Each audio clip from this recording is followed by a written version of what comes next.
देखिए इस आपको आप लोग को स्क्रीन पे दिख रहा होगा प्रशीतन तंत्र, जिसको रेफ्रिजरेशन सिस्टम कहते हैं, और दूसरा है उष्मा पंप, जिसको हम हीट पंप कहते हैं सिस्टम। ये चीज़ मैंने थर्मोडायनेमिक्स में पढ़ाया हुआ है। सेक्शन ए में मैं पढ़ा रहा था, सेक्शन ए वाले देखे होंगे ये फिगर, और ये जो रिलेशन मैंने निकाला है हीट पंप और रेफ्रिजरेशन के बीच में, ये उनके कॉपी में होगा, एक बार आप देख लीजिएगा। मैंने लिखवाया भी है, थ्योरी भी। यहाँ तो मैंने थ्योरी नहीं लिखा है, मैं इसको अभी एक्सप्लेन कर दे रहा हूँ। हालांकि कल जो मैंने रिवर्स कार्नोट साइकिल बताया था, उसमें क्या नाम है, ये चीज़ आप देख रहे होंगे कि ये चीज़ मैंने बताया था प्रशीतन तंत्र के बारे में, ठीक है। लेकिन आज मुझे इस वजह से, कल मैं न्यूमेरिकल देख रहा था तो मैंने देखा कि इस रिलेशन पे हीट पंप और प्रशीतन तंत्र के 2-3 सवाल दिए हुए थे अच्छे अच्छे। तो इस वजह से मुझे लगा कि एक लेक्चर जो है इसको मैं बता दूं, क्योंकि जब भाई है न्यूमेरिकल दिया हुआ है तो बताना भी ज़रूरी है। तो आज इसी के बारे में हम लोग पढ़ा जाएगा, ठीक है।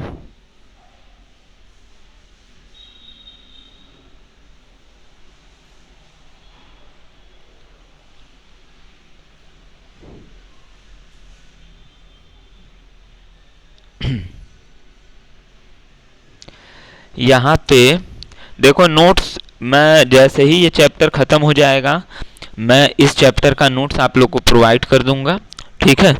अब मैंने आप लोग को म्यूट पे कर दिया है क्योंकि वैसे डिस्टर्ब होता है, ठीक है। पूछ रहा था एक कोई क्या नाम है कि नोट्स के लिए, तो मैंने बताया ही जैसे चैप्टर ख़त्म हो रहा है मैं वैसे ही जो है आप लोग को तुरंत मैं नोट प्रोवाइड कर दूंगा। नोट तैयार है, लेकिन पहले मैं सोच रहा हूँ कि कैप्टर, क्योंकि नोट्स मिल जाएगा तो बाकी लोग जो है बस वो नोट्स कह करके वो ना कोई पढ़ता है, न कम से कम ऐसे तो कम से कम आप कुछ तो देख रहे होंगे, नहीं 30-35 लोगों में जो भी जुड़ते हैं उसमें से 5-10 आदमी तो ज़रूरी देख रहा होगा, सीरियस होगा, थोड़ा बहुत देखता होगा, नहीं तो नोट्स मिलने के बाद तो वो भी आदमी ने इंटरेस्ट लेगा। तो मैं नोट्स आखिरी में आप लोग को दूंगा, जब जैसे ही कंप्लीट हो जाएगा मैं तुरंत दे दूंगा नोट्स इस चैप्टर का।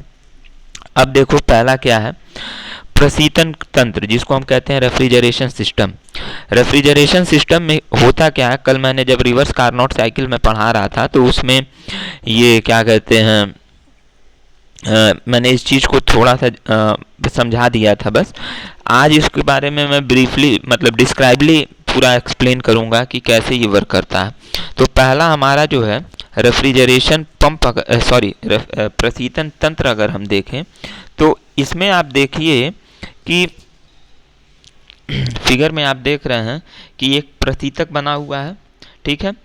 ये जो है निम्न ताप के स्रोत से, निम्न ताप जो T1 है उस स्रोत से उष्मा को क्या कर रहा है, ले रहा है, उष्मा ले रहा है, उष्मा ले रहा है। और इस प्रशीतक के ऊपर हम क्या कर रहे हैं, इस निकाय के ऊपर बाहर से कार्य किया जा रहा है। देखिए एरो जो है बाहर से अंदर की ओर है, W का, बाहर से इसके ऊपर कार्य किया जा रहा है।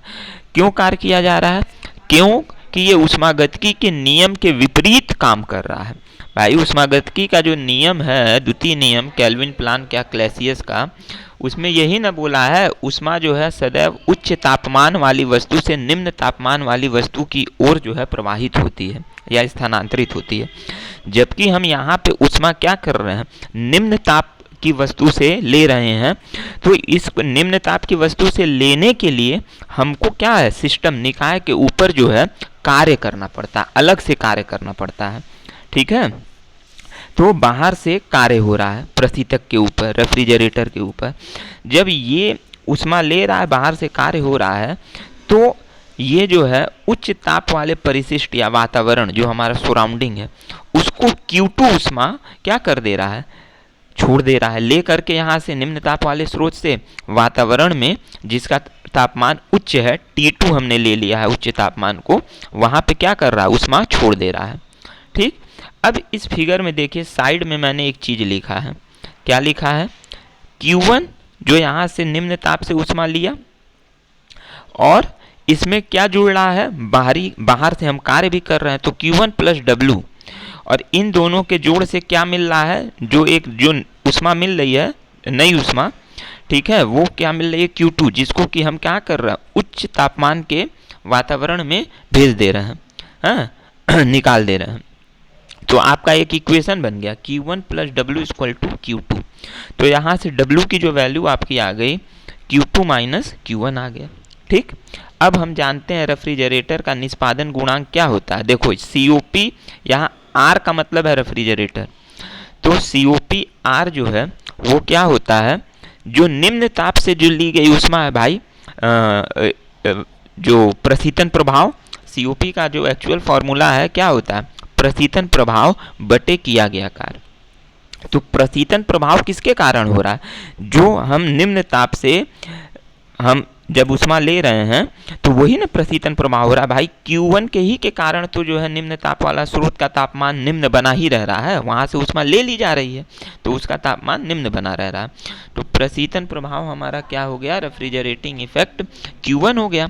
और किया गया कार्य देखो W का मान हमने निकाला ही है ऊपर Q2 माइनस Q1, तो किया गया कार्य की जगह Q2 माइनस Q1। तो ये आपका एक फॉर्मूला बन गया। अब इसको अगर कल आपने जैसे रिवर्स साइकिल पढ़ा है, रिवर्स कार्नोट साइकिल, तो उसमें मैंने जो फॉर्मूला लिखवाया था COP ऑफ रेफ्रिजरेटर का, तो उसको टेम्परेचर के फॉर्म में लिखवाया था T1 upon T2 minus T1। तो अगर इसको भी उसमें लाना है तो फिर यहाँ देखिए नीचे मैंने सॉल्व किया। हम जानते हैं कि जो एंट्रोपी होता है वो ऊष्मा का स्थानांतरण होता है बटे तापमान, इनके अनुपात के बराबर होता है। मैंने सिंपल लिया है, ds equal to d q upon t नहीं लिया है, एकदम सिंपल में ले लिया, s equal to q upon t. तो यहाँ से जो q की वैल्यू है वो t इंटू एस हो जाएगा। अब Q1 के जगह हम क्या ले लेंगे, T1 ले लेंगे। एंट्रोपी कांस्टेंट होगा। एंट्रोपी कांस्टेंट क्यों होगा, क्योंकि यहाँ पे मैंने बताया था इसमें जो रिवर्स कार्नोट साइकिल है उसमें देखिए दो प्रोसेस क्या होते थे आपके, रिवर्सिबल एडियाबैटिक कंप्रेशन होता था और एक रिवर्सिबल एडियाबैटिक एक्सपेंशन होता था। तो जो रिवर्सिबल एडियाबैटिक कंप्रेशन होता था और जो रिवर्सिबल एडियाबैटिक एक्सपेंशन होता था वहाँ पे एंट्रोपी कांस्टेंट होता था। तो यहाँ पे अगर हमने ये एंट्रोपी कांस्टेंट ले लिया अब फिर उसको सॉल्व किया तो देखो लास्ट में आपको वही फॉर्मूला आ जाएगा T1 upon T2 minus T1। हालांकि इसका यहाँ पे कोई मतलब नहीं है, आप केवल ये वाला फॉर्मूला देखिए जो COP R equal to Q1 upon Q2 minus Q1। ठीक है, तो ये आपका एक रेफ्रिजरेशन का निष्पादन गुणांक निकल गया, COP निकल गया। अब देखिए रेफ्रिजरेशन में हो क्या रहा है, इसका थ्योरी भी देख लीजिए। रेफ्रिजरेशन का काम क्या होता है, जो निम्न ताप वाला स्रोत है उसको निम्न ताप पर ही बनाए रखना। मैंने ये सेक्शन ए में जब ये टॉपिक पढ़ा रहा था तो मैंने इसका थ्योरी भी लिखाया, तो सेक्शन ए वाले एक बार जो नोट्स होगा थर्मोडायनेमिक्स का उठाइएगा, उसमें मैंने पूरा अच्छे से लिखवाया है और इसका रिलेशन भी मतलब वो रिलेशन जो नीचे यहाँ पे है लास्ट में ये भी बताया। तो इसमें क्या है, जो आपका प्रशीतन तंत्र होता है, जो रेफ्रिजरेटर होता है भाई, फ्रिज का काम क्या होता है, जो फ्रिज के अंदर का तापमान है हमेशा क्या करना, कम बनाए रखना। तो रेफ्रिजरेशन का काम क्या हो रहा है, ये जो निम्न ताप वाला स्रोत है इससे जो ऊष्मा ले रहा है ये किस लिए ले रहा है, कि इसका काम ही है कि जो निम्न ताप वाला स्रोत है उसका तापमान क्या हो, हमेशा निम्न बना रहे। क्या है, हमेशा निम्न बना रहे।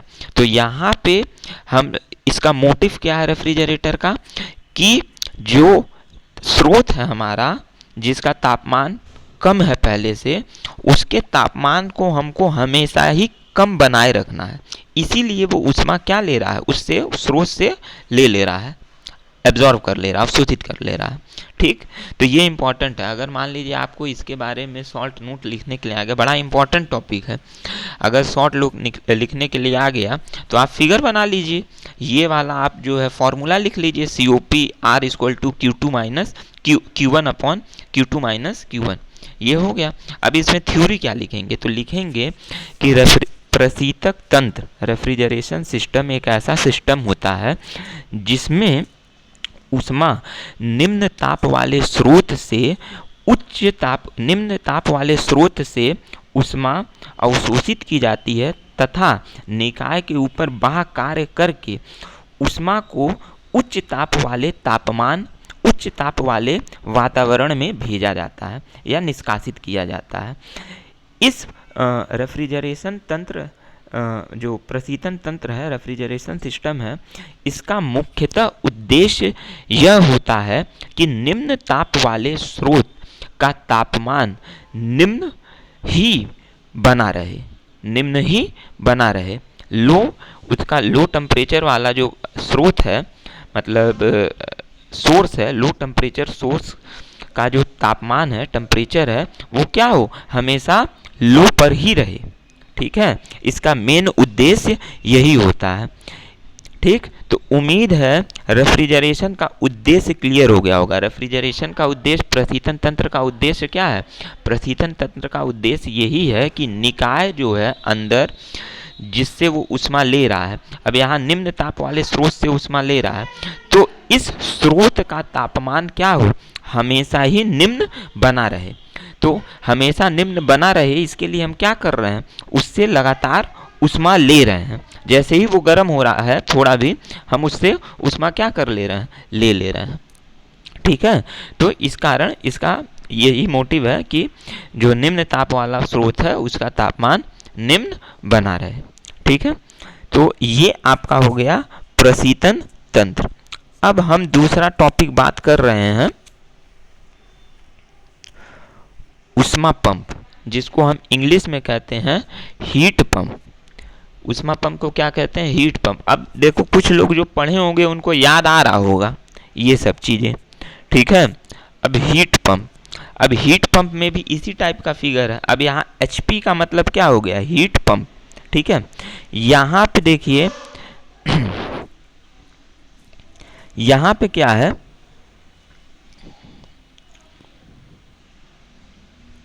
यहाँ जो हीट पंप है इसका काम जस्ट रेफ्रिजरेटर से क्या है, उल्टा है। हीट पंप का काम क्या है, जस्ट जो है रेफ्रिजरेटर का उल्टा है।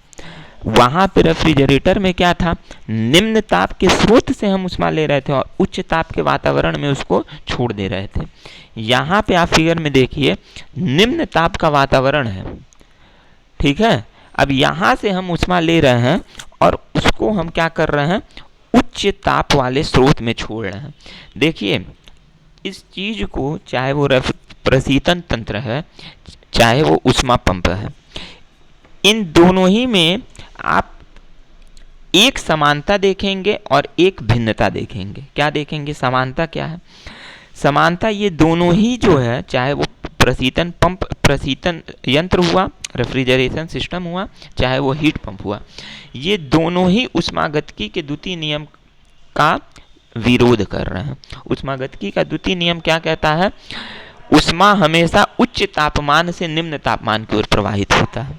जबकि यहाँ पे चाहे वो रेफ्रिजरेशन सिस्टम हो चाहे वो हीट पंप सिस्टम हो, यहाँ पे हमेशा जो ऊष्मा हो रही है वो निम्न ताप से ली जा रही है और उसको उच्च ताप में भेजा जा रहा है।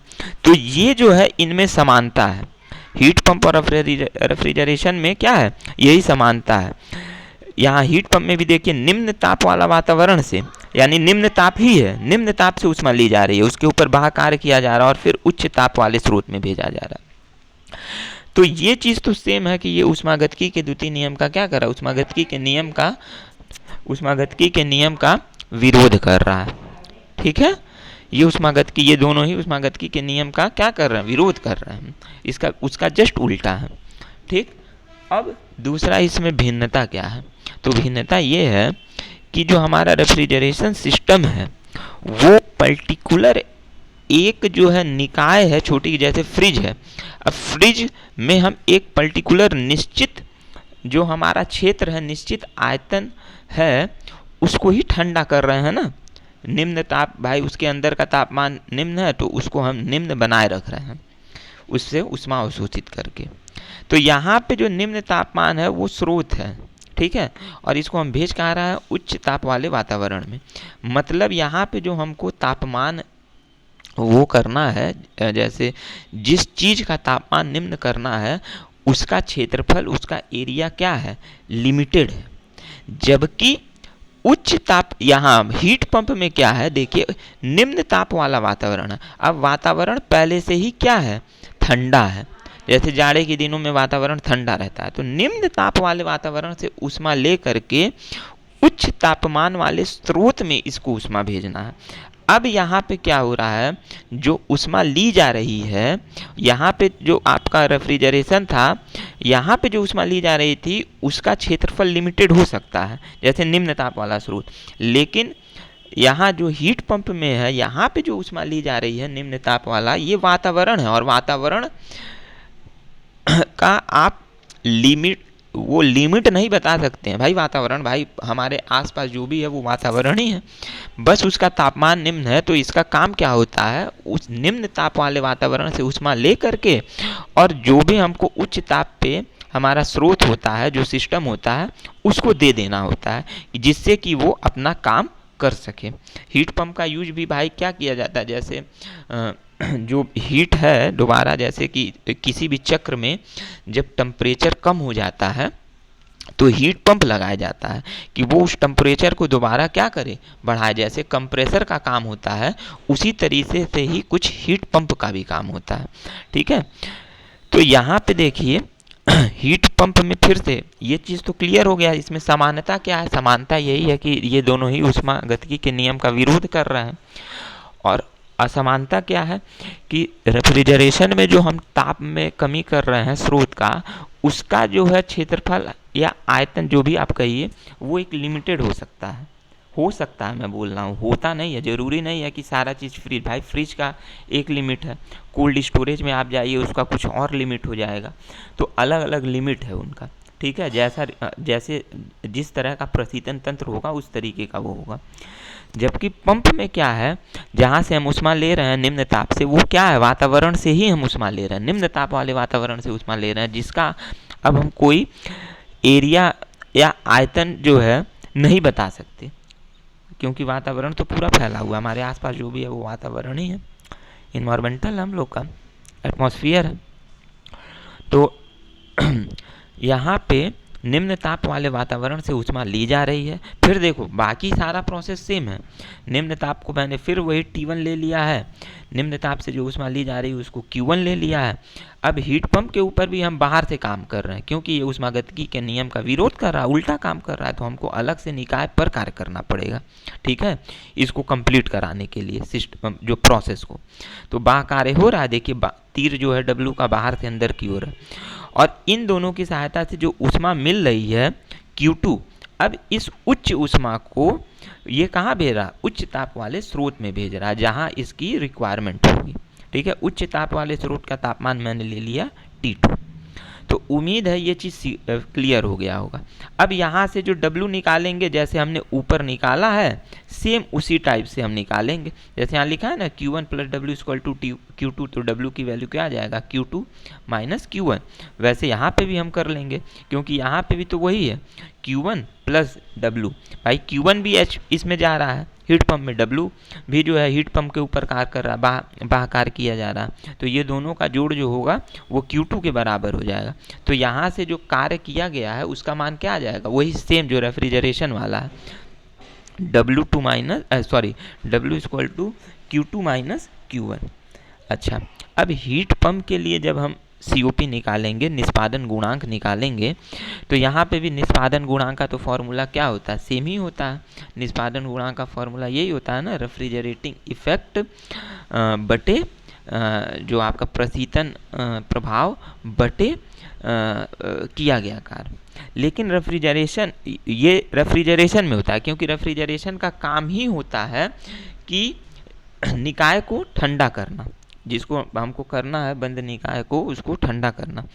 जबकि हीट पंप में मैंने जो अभी समझाया, यहाँ पे इसका काम क्या है, निम्न ताप के वातावरण से ये ऊष्मा ले करके इसके ऊपर बाह कार्य करके उच्च ताप वाले स्रोत में भेज रहा है। मतलब जहाँ टेम्परेचर की रिक्वायरमेंट ज़्यादा है, जहाँ ऊष्मा की रिक्वायरमेंट ज़्यादा है, वहाँ भेज रहा है।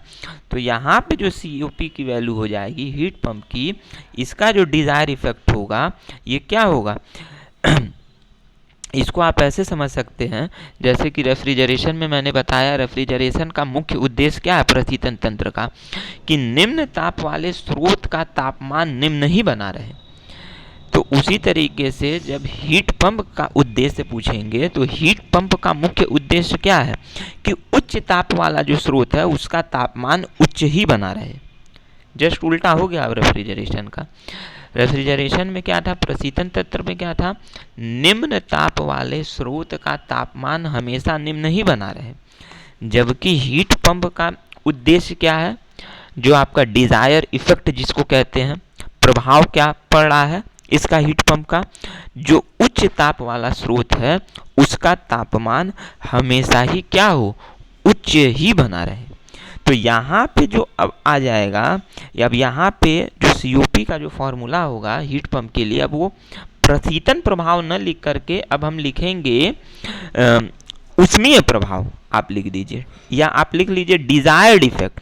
इसका क्या है, उद्देश्यीय प्रभाव बटे किया गया कार्य। तो हीट पंप का उद्देश्य क्या है, उच्च ताप वाले स्रोत को उच्च बनाए रखना। और ये कैसे कैसे हो रहा है, ये जो Q2 ऊष्मा जब जा रही है जो कि Q1 और W का योगफल है, इसके ही द्वारा उच्च तापमान का स्रोत उच्च बना रह रहा है। तो यहाँ पे अब हम क्या लिखेंगे, Q2 अपॉन जो किया गया कार्य है वो तो Q2 माइनस Q1 है ही है। तो यहाँ देखिए COP ऑफ HP जो है हीट पंप वो आ रहा है Q2 upon Q2 minus Q1। जबकि रेफ्रिजरेशन का क्या है, रेफ्रिजरेशन का आपका यहाँ पे मैंने निकाला था COP ऑफ R रेफ्रिजरेशन, वो क्या है ऊपर Q1 upon Q2 minus Q2 है। ठीक है, तो ये दोनों ये बहुत इंपॉर्टेंट है, एक बार मैं फिर से भी बता दे रहा हूँ। देखिए रेफ्रिजरेशन का मुख्य उद्देश्य क्या हो रहा है, नहीं पहले अभी ये मत तो पहले रेफ्रिजरेशन, प्रशीतन तंत्र और हीट पंप, ऊष्मा पंप में समानता क्या है। समानता ये है कि ये दोनों ही ऊष्मागतिकी के नियम का विरोध करते हैं, उसका जस्ट उल्टा। इनका जो प्रोसेस है, जो काम करने का तरीका है, वो ऊष्मागतिकी के नियम का जस्ट उल्टा है। ऊष्मागतिकी का नियम क्या कहता है, ऊष्मागतिकी का नियम कहता है कि ऊष्मा का जो प्रवाह होता है वो हमेशा उच्च ताप से निम्न ताप की ओर होता है। जबकि रेफ्रिजरेशन और हीट पंप में इसका जस्ट उल्टा है, निम्न ताप से हम ऊष्मा का प्रवाह उच्च ताप की ओर हो रहा है, निम्न ताप से ऊष्मा लेकर के उसको उच्च ताप में भेज रहे हैं। तो ये तो हो गया समानता। भिन्नता क्या है, भिन्नता ये है कि प्रशीतन तंत्र में, रेफ्रिजरेशन में निम्न ताप का स्रोत है, ठीक है, और निम्न ताप का स्रोत का जो हमारा क्षेत्रफल है या आयतन है वो एक लिमिटेड हो सकता है, ठीक। और इसका उद्देश्य क्या है, निम्न ताप वाले स्रोत सिस्टम का तापमान हमेशा निम्न ही बना रहे, ठीक है। ये भिन्नता है इसमें मैंने बताया प्रशीतन में क्या होता है, निम्न ताप वाले स्रोत का तापमान निम्न ही बना रहे। जबकि हीट पंप में क्या है, ऊष्मा पंप में क्या है, यहाँ निम्न ताप के वातावरण से ऊष्मा ली जा रही है और उच्च ताप के वातावरण में छोड़ा जा रहा है इसको, ठीक। तो निम्न ताप के वातावरण का तो निश्चित आयतन और हम क्षेत्रफल बता नहीं सकते, क्योंकि भाई ये तो बहुत बड़ा, हमारे आसपास जो भी है वो सब वातावरण है, एटमॉस्फेयर ही है। तो इसका उद्देश्य ये हुआ, इसका मतलब हमने ये निकाला, इसका जो हीट पंप का उद्देश्य है, उच्च ताप वाले स्रोत का तापमान हमेशा क्या हो, उच्च ही बना रहे। क्या हो, उच्च ही बना रहे। तो ये जो है इन दोनों में क्या हो गई, भिन्नता हो गई, ठीक है। उम्मीद है ये चीज़ आपको अच्छे से क्लियर हो गया होगा। एक बार मैं थ्योरी फिर से बता दे रहा हूँ। प्रशीतन तंत्र का उद्देश्य निम्न ताप वाले स्रोत का तापमान हमेशा ही निम्न बनाए रखना होता है। क्या होता है, प्रशीतन तंत्र का जो उद्देश्य होता है वो निम्न ताप वाले स्रोत का तापमान हमेशा ही निम्न बनाए रखना ही होता है। इसका मोटिव ही यही होता है कि निम्न ताप जो लो टेम्परेचर वाला सोर्स है उसका तापमान हमेशा ही लो हो, तभी तो फ्रिज के अंदर का तापमान लो रहता है और तभी तो वो ठंडा रहता है हमेशा। यहाँ तक कि जब लाइन कट जाता है तब भी जो है आप देखिए 2-4 घंटे तक जो है अंदर का तापमान क्या होता है, ठंडा बना रहता है। जबकि हीट पंप जो है आपका ऊष्मा पंप, इसका उद्देश्य क्या है, मोटिव क्या है, इसका मोटिव है कि उच्च ताप वाला जो स्रोत है उसका तापमान हमेशा उच्च बना रहे। बस यही 2 चीज़ दिमाग में रखना है। अब इसके बाद अच्छा, मैं एक एग्ज़ाम्पल अगर मान लीजिए रेफ्रिजरेशन का, तो ठीक है, फ्रिज से ही आप समझ गए, सबके घर में फ्रिज है। हीट पंप का अगर एक कोई एग्ज़ाम्पल लूँ तो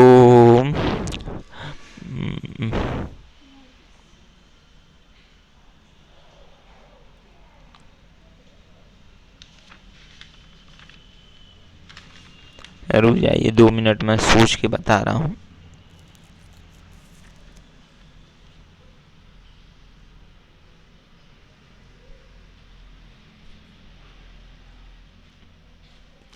अभी के लिए मेरे पास एक ही दिमाग में आ रहा है, जैसे कि जाड़े के दिनों में हम लोग जो इस्तेमाल करते हैं, जैसे ब्लोअर है, ठीक है।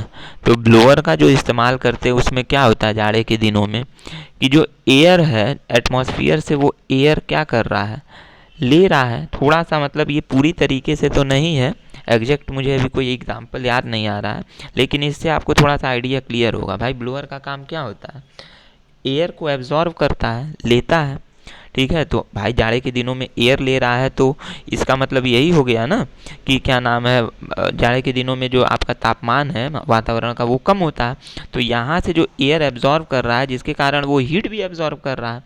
अब ब्लोअर जो है चूँकि इलेक्ट्रिसिटी से चल रहा है तो इसके ऊपर बाह्य कार्य भी हो रहा है, बाह्य कार्य हो करके अंदर क्या हो रही है, वो एयर गर्म हो जा रही है, हीटेड हो जा रहा है, और फिर इसको उच्च ताप वाले स्रोत में, मान लीजिए कमरा है, उसको गर्म करने के लिए उस कमरे में क्या किया जा रहा है, रिलीज कर दिया जा रहा है। तो ये थोड़ा सा मैंने एक आइडिया आपको बता दिया हीट पंप का, ठीक है। अब जब हमको COP निष्पादन गुणांक, रेफ्रिजरेटर का भी निष्पादन गुणांक पता चल गया, और क्या नाम है हीट पंप का भी निष्पादन गुणांक पता चल गया, तो इनके बीच में एक रिलेशन है, आप सॉल्व कीजिएगा। मैंने यहाँ तो डायरेक्ट लिख दिया है, मैंने लिखा है यहाँ पे निष्पादन गुणांक हीट पंप का, COP ऑफ हीट पंप, ये बराबर होता है 1 + COP ऑफ रेफ्रिजरेटर। अब यहाँ पे आप कुछ मत कीजिए, जैसे COP ऑफ HP है, इसका जो मान आपका आ रहा है Q2 minus Q2 upon Q2 minus Q1, इसकी वैल्यू यहाँ पुट कर दो, ठीक है। और 1 + COP ऑफ R की वैल्यू, COP ऑफ R की वैल्यू क्या है, Q1 upon Q2 minus Q1। तो जब यहाँ पे पुट करोगे 1 + Q1 upon Q2 minus Q1, तो फिर जब इसको सॉल्व करोगे तो देखोगे इसकी जो वैल्यू आएगी, जो आपका राइट हैंड साइड वाला पोर्शन है 1 + COP ऑफ R, इसकी वैल्यू सेम होगी किसके, COP ऑफ हीट पंप के, वही सेम क्या आ जाएगा, Q2 upon Q2 minus Q1। तो इससे एक रिलेशन इनके बीच में बन गया कि निष्पादन गुणांक, ऊष्मा पंप का जो निष्पादन गुणांक होता है वो प्रशीतन तंत्र के निष्पादन गुणांक से 1 ज़्यादा होता है, वही 1 + COP ऑफ रेफ्रिजरेटर। तो उम्मीद है ये टॉपिक किस वजह से, मैं सोचा था कि मतलब मैं डायरेक्ट एक फार्मूला बता करके, क्योंकि फार्मूला भी बता ही सकता था, क्योंकि मेनली इसी फार्मूले पे बेस सारे सवाल हैं। ये जो लास्ट में जो रिलेशन आया है COP of heat pump equal to 1 + COP of refrigeration, इसी पे सारे फार्मूले हैं, और कुछ फार्मूला इसमें भी है, तो वो जैसे न्यूमेरिकल आएगा मैं बता दूंगा, लेकिन इसको मैं इस वजह से डिस्क्राइब बता दिया कि कहीं ना कहीं चूँकि आप भाई आपका ये पूरा जो सब्जेक्ट ही है वो रेफ्रिजरेशन है, तो आपको पता होना चाहिए कि रेफ्रिजरेशन और हीट पंप, क्योंकि आगे हो सके अभी हीट पंप का भी आएगा टॉपिक, तो इनका जो बेसिक, इनमें समानता क्या है और बेसिक अंतर क्या है, ये पता रहेगा तो आगे के जो टॉपिक होंगे वो आसानी से क्लियर हो जाएंगे, ठीक है ना। तो उम्मीद करता हूँ कि ये चीज़ क्लियर हो गया होगा, प्रशीतन तंत्र वाला भी इसमें और हीट पंप में क्या मतलब जो है समानताएं हैं इनमें। भाई एक ही समानता है, वही ऊष्मागतिकी के नियम का ये विरोध कर रहा है। और असमानता क्या है कि जो प्रशीतन है वो निम्न ताप वाले स्रोत को निम्न बनाए रखना है इसका उद्देश्य, और जो हीट पंप है उसका जो उद्देश्य है, मोटिव जो है, उच्च ताप वाले तापमान को उच्च बनाए रखना है। ठीक, तो उम्मीद करता हूँ कि ये टॉपिक आज का अगर जो भी ध्यान से सुना होगा उसको तो सुन ही लिया होगा, क्लियर हो गया होगा उतना।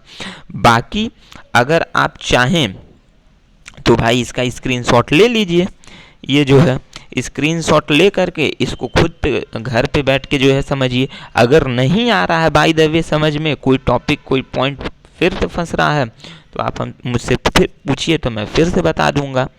ठीक है, तो ये बड़ा इम्पोर्टेंट था, इस वजह से मैं सोचा था डायरेक्ट बता के आगे बढ़ जाऊंगा, लेकिन बाद में देखा कि न्यूमेरिकल में काफ़ी इसका यूज किया गया है, इस वजह से मैं सोचा कि आज बता दूं। और कल मैं न्यूमेरिकल आप लोग का स्टार्ट करूंगा। ठीक है, एक न्यूमेरिकल का मैंने वीडियो यूट्यूब पे डाल रखा है। ठीक है, वो केवल जो है निष्पादन गुणांक पे बेस है। 2 न्यूमेरिकल मैंने बताया है अच्छे से, उसको आप देखना चाहें तो आप देख सकते हैं जा कर के। और बाकी कल जो है मैं फिर से 2-3 जो भी जितना भी न्यूमेरिकल हो जाएगा आधे घंटे में मैं बता दूंगा। ठीक है, चलो तब, थैंक यू।